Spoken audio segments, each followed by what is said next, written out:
sedang ada di rumah ya bersama anak-anak, bersama keluarga.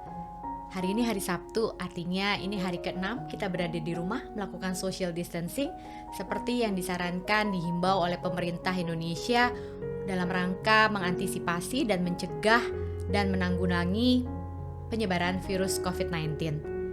Sebagian masyarakat Indonesia sudah melakukan himbauan itu, yaitu berada di rumah dan hanya pergi untuk kebutuhan yang penting dan mendesak saja.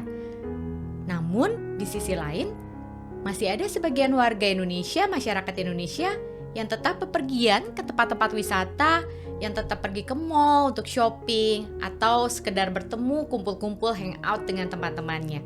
Rasanya seperti sedang tidak terjadi apa-apa. Mereka tetap bersenang-senang. Belajar di rumah, kerja di rumah, seperti sedang masa liburan, dianggap sebagai sedang masa liburan. Beberapa hari yang lalu, saya melihat sebuah liputan berita di media televisi di mana seorang reporter mewawancara seorang ibu dan anak yang sedang dalam antrian kendaraan untuk pergi bersama keluarganya ke daerah kawasan wisata Puncak. Reporter itu bertanya, apakah ibu tahu mengenai virus corona? Apakah ibu tidak takut dengan virus corona dan masih tetap bepergian? Ibu itu mengatakan tahu dan takut juga sih. Cuma ya beliau menggunakan istilah religius. Yang penting jaga kesehatan saja dan jaga kondisi tubuh. Itu jawabannya. Apa artinya? Tadinya saya berpikir mungkin yang masih berwisata, jalan-jalan ke mall, nongkrong-nongkrong di kafe, tidak berupaya melakukan social distancing karena mereka tidak memiliki pengetahuan yang jelas mengenai virus COVID-19 dan mengapa perlu melakukan social distancing. Namun ternyata dugaan pertama saya ini keliru. Kemungkinan besar mereka tahu, namun mengabaikannya. Kenapa tetap berwisata, jalan-jalan, hangout meskipun tahu? Kemampuan delay gratification mungkin salah satu jawabannya. Banyak orang meskipun sudah dewasa tetap tidak mampu melakukan delay gratification, kontrol diri, menunda kesenangan. Apa itu delay gratification? Delay gratification adalah kemampuan untuk menolak atau menunda dorongan atau impuls untuk tujuan jangka panjang yang lebih bernilai. Kemampuan menunda kesenangan sangat penting terkait dengan kontrol diri. Kurang lebih itu adalah definisi atau penjelasan mengenai delay gratification. Menunda kesenangan juga dapat diartikan dengan menunda keinginan, godaan, bukan kebutuhan. Kalau kebutuhan betul harus langsung dipenuhi. Namun kesenangan, keinginan, temptation, godaan tidak harus langsung dipenuhi. Bisa ditunda. Tidak ada konsekuensi buruk dari penundaan yang dilakukan. Saya berikan gambaran contoh keinginan versus kebutuhan. Membeli sepatu saat sepatu sudah rusak dan perlu pengganti, ini adalah sebuah kebutuhan. Membeli sepatu di saat kita masih punya banyak sepatu dan kita membeli sepatu untuk mengikuti mode, ini adalah kesenangan atau keinginan atau godaan. Pergi ke Yogyakarta mengunjungi orang tua yang sedang sakit parah, ini adalah sebuah kebutuhan.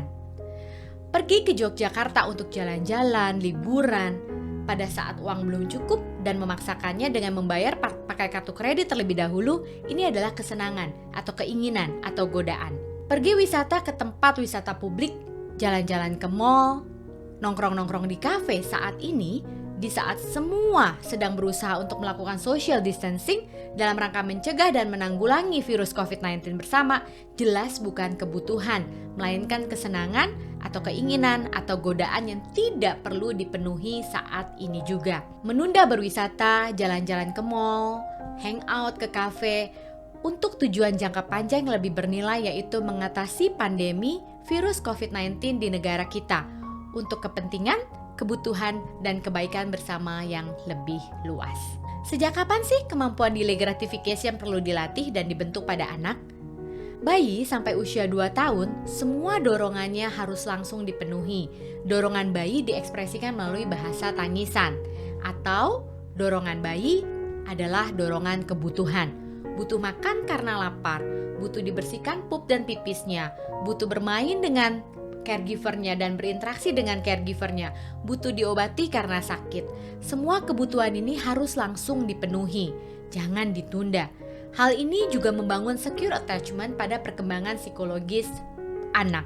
Kalau kita pernah mendengar bayi menangis dibiarkan saja supaya tidak manja dan tidak bau tangan, ini sebuah pemahaman yang keliru. Kemampuan delay gratification sudah dan perlu mulai dikembangkan sejak kurang lebih usia 2 tahun. Kenapa?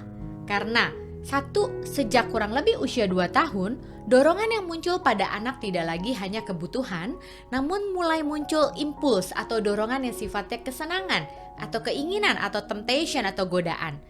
2. Kurang lebih usia 2 tahun, anak juga sudah mulai memahami konsep sebab akibat. Dan yang ketiga, kurang lebih usia 2 tahun, anak juga sudah mulai memahami konsep tujuan atau goal. Seiring bertambahnya usia, jika dilatih dan dibentuk, anak mulai bisa menekan atau menunda impuls atau dorongan atau keinginannya, menahan diri untuk meraih tujuan dan kepuasan yang lebih bernilai. Semakin bertambahnya usia, anak atau manusia seharusnya tidak lagi impulsif. Jadi, impulsif, keinginan yang harus langsung dipenuhi saat itu juga, itu menandakan mentalitas kita masih mentalitas bayi di usia 0 sampai 2 tahun. Bagaimana kemampuan delay gratification terhadap prediksi kesuksesan di masa depan anak? Sebuah penelitian mengenai delay gratification dilakukan oleh seorang profesor bernama Walter Mischel di Stanford University pada tahun 1972. Penelitian tersebut dapat dibaca lengkap dalam buku berjudul The Marshmallow Test atau bisa juga lihat di YouTube, pasti ada banyak di sana. Gambaran eksperimennya seperti ini. Eksperimen yang dilakukan oleh Walter Mischel dari University Stanford untuk mempelajari mengenai kepuasan tertunda. Percobaan ini dilakukan Mischel pada tahun 1960-an dan sejak itu percobaan ini pun sering dilakukan oleh peneliti lain. Mischel mengetes beberapa anak berusia 4 dan 5 tahun di Taman Kanak-kanak Pink di dalam kampus Universitas Stanford. Masing-masing dari anak tersebut dibawa ke dalam satu ruangan dan sebuah marshmallow ditaruh di meja di depan anak-anak tersebut. Mereka diberitahu bahwa mereka boleh memakan marshmallow tersebut sekarang, tetapi apabila mereka menunggu 20 menit, Mischel akan kembali dan memberikan mereka tambahan 1 marshmallow. Hasil dari percobaan tersebut adalah sepertiga dari anak-anak tersebut memakan marshmallow-nya segera, sepertiga lainnya menunggu hingga Mischel kembali dan mendapatkan 2 marshmallow, serta sisanya berusaha menunggu tetapi akhirnya menyerah setelah waktu yang berbeda-beda. Tujuan awal dari percobaan itu sebenarnya adalah untuk mengetahui proses mental yang membuat seseorang menunda kepuasannya saat ini untuk mendapatkan kepuasan yang lebih pada masa mendatang. Namun, hasil yang mengejutkan dari percobaan ini justru didapatkan setelah anak-anak yang ikut dalam percobaan beranjak dewasa dan telah memasuki sekolah menengah. Beberapa tahun kemudian, Mischel yang memiliki 3 orang anak perempuan yang dulu bersekolah di Bing bertanya mengenai keadaan teman-teman anaknya sejak dari taman kanak-kanak. Ia kemudian menyadari bahwa terdapat perbedaan yang signifikan antara anak-anak yang berhasil menunda makan marshmallow dengan yang tidak. Apa perbedaannya?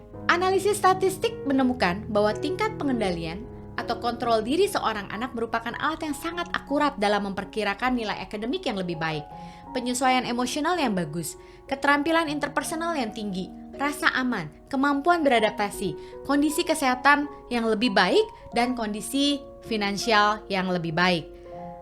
Mengapa kondisi kesehatan lebih baik? Pernah nggak kita mendengar orang dewasa yang sedang batuk, sedang pilek, kemudian ada gorengan, ada es krim di depannya mengatakan, udah nggak apa-apa, makan 1, makan 2, gorengan kan obat batuk, es krim kan obat pilek. Nah, sebenarnya ketika orang dewasa mengatakan seperti itu, ini adalah sebuah pembenaran untuk tetap makan es krim dan tetap makan gorengan meskipun dia sedang batuk dan pilek. Artinya dia tidak bisa menunda kesenangannya makan gorengan dan es krim sampai sembuh dari batuk dan pilek. Mengapa finansial juga lebih baik? Biasanya orang yang bermasalah dengan kartu kredit adalah bukan karena tidak punya uang, namun karena tidak bisa menunda kesenangan membeli sesuatu pada saat uangnya belum cukup, tapi menggunakan kartu kredit atau meminjam uang orang lain. Mengapa nilai akademik juga lebih baik? Ketika anak sedang belajar, anak itu perlu menunda kesenangan untuk main sampai belajarnya selesai. Mengendalikan atau kontrol diri untuk bertahan dalam kebosanan belajar, dalam kesulitan belajar, sampai selesai dan bisa dikuasai. Juga, ketika masyarakat Indonesia saat ini dapat menunda kesenangannya untuk bermain bersama di luar rumah saat ini, berwisata, jalan-jalan ke mall, nonton di bioskop, dan dapat mengontrol diri untuk melakukan social distancing sementara waktu, keberhasilan mengatasi pandemi virus COVID-19 akan bisa kita raih bersama. Nah, kita sudah tahu bahwa delay gratification, menunda kesenangan, kontrol diri adalah kemampuan yang sangat penting untuk dilatih dan dibentuk pada anak sejak usia dini. Kemampuan menunda kesenangan, pengendalian atau kontrol diri yang baik adalah prediktor keberhasilan anak di banyak aspek kehidupannya. Nah, saat ini adalah saat yang tepat karena kita tidak bisa mengubah situasi untuk yuk kita latih anak-anak kita mempunyai kemampuan delay gratification, menunda kesenangan, kontrol diri menunda kesenangan. Selamat melatih dan membentuk anak-anak kita, juga diri kita sendiri. Sampai jumpa.